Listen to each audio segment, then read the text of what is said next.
যিগৰাকী মাতৃয়ে আমাক জন্ম দিলে আমি কি বুলি কৈছো বাৰু সেইগৰাকী মাতৃক আমি কৈছো বুঢ়ীজনী বুলি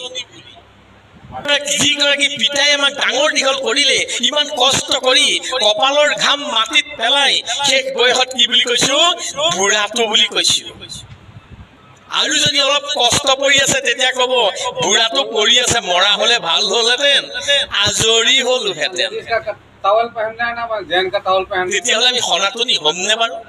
আমি ভাৰতীয় বুলি ক'ব পাৰিমনে আৰু তেনে পুত্ৰই তেনে সন্তানে ভাগৱত শ্ৰৱণ কৰিলে কিবা কামত আহিবনে ইকুৱেল টু 0 শূন্য ভাগৱতে কামত নাহিব ভাগৱত এনেই শুনা হ'ব মানুহ আজিকালি যি পুত্ৰই নিজৰ পিতা মাতাক শ্ৰদ্ধা কৰিব নাজানে